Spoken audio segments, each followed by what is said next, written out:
is Allyson, and I am a first-year chemical engineering student. I am here this summer through Gorman Research Scholars, and I work in the Clement group and materials. My mentor is Howie, and he's actually here today. So. This summer I worked on lithium-ion batteries, and for those of you who don't know what those are, they're actually around you everywhere. One application is through power grids, which give your homes electricity. Also, we use them for satellites, which without those, we won't be able to communicate far distances. They're also in your phones and your laptops, or almost any portable device there is. And most importantly for my project, they're in automotives. This is a Tesla, as most of you would know. So why are batteries so great? First, they reduce the effects of global warming because they don't emit carbon dioxide unlike the typical fuel cell. They're also portable, self-explanatory. They have high charge efficiency, and by this I mean the amount of charge that you put into your battery, 99% of that gets used. They have long service life too because you can recharge these batteries and reuse them. So, what problem am I trying to tackle? For battery systems to support the commercialization of these cars, their costs have to be reduced about a quarter, from 400 to 600 kilowatt hours to 125 per kilowatt hour, dollars. And 1 kilowatt hour is roughly 10 hours of a typical light bulb being used. Before I tell you how I'm trying to solve this problem, I wanted to explain how I'm going to make battery materials.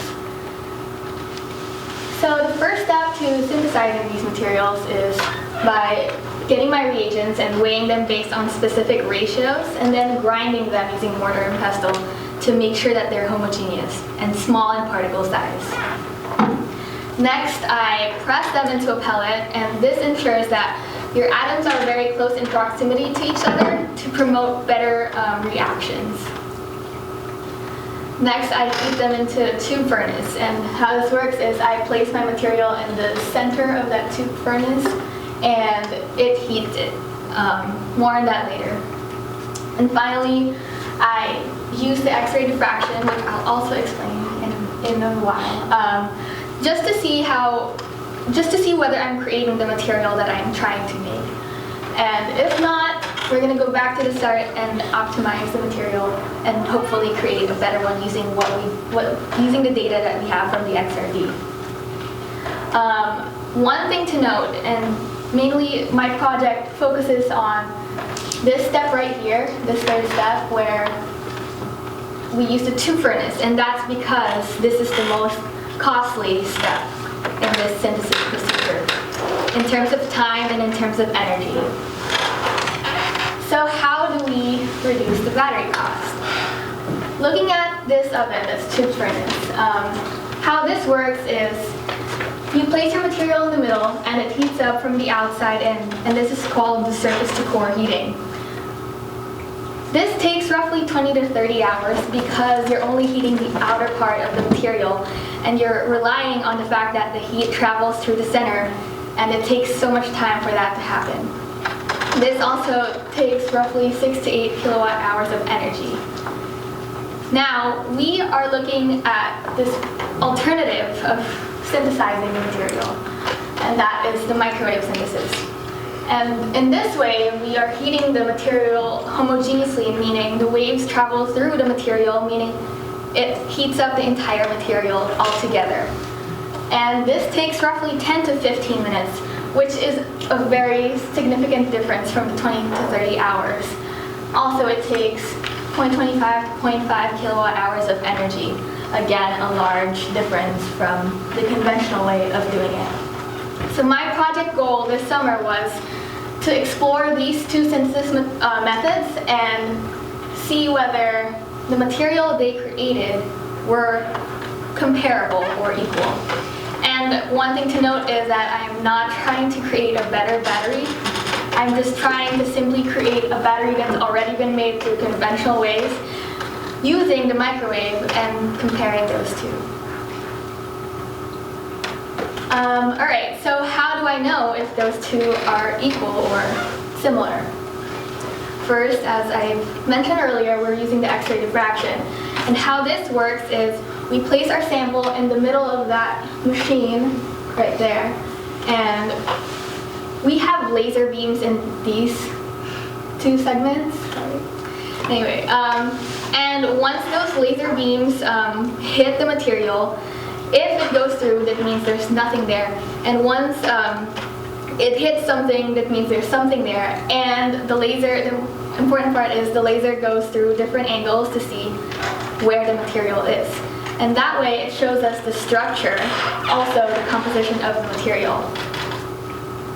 Next, we use the atomic emission spectroscopy, in which we place the material in the solvent and excite the atoms. And it gives off wavelengths, and we could tell from there what type of atom it is, whether it's a carbon or manganese, based on the AES. Next, we look at the NMR, which we place our material in the middle of this machine also, and basically we look at the more local structure or a specific atom and how it's connected to the other atoms. And that way we get the actual material structure in the local area. And finally, we go through the battery cycler.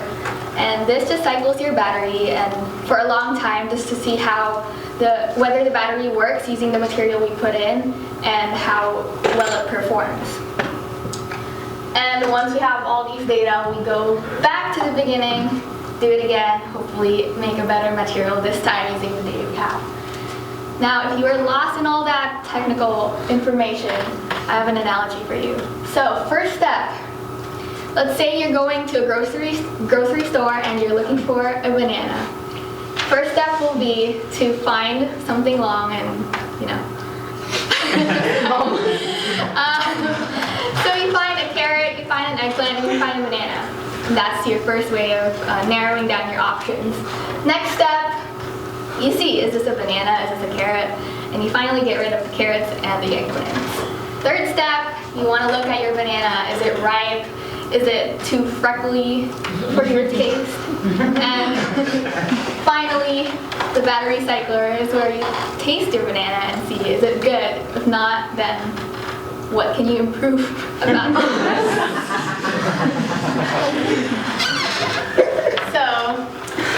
So, to be frank, I haven't really done much of these, especially the second and the third step. I've mainly been stuck with optimization of material and using the XRD. And so far what I've seen is, so this is what I made through conventional synthesis of a material, and what's important is the peaks and their positions. This is what I made using microwave synthesis. And to compare, you don't really have to look at this plane, you just really have to look at the peaks and their positions.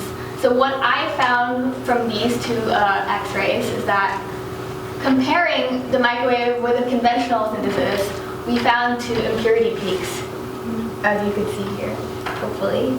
And what that means is that our synthesis method, or the ratios of chemicals that I'm putting into this synthesis, is that it's not the most efficient way of doing it. Also, like the parameters for my microwave synthesis. And still we're doing more and more of those to optimize the material. But the good thing is that we are making the material that we are intending to make, using, as shown by these other peaks, compared to the conventional activity. From this, I can conclude that we are nearing phase purity, and we are hopefully going to get there soon. This is important because this can show really that microwave synthesis is a viable method and can reduce the energy consumption of future battery making.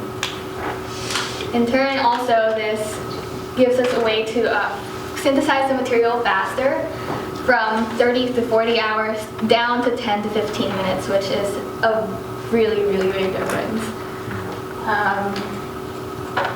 So yeah. Ta-da. Also, in the future, or next school year, I hope to do more of the AES and NMR, which are the second and third steps of my characterization.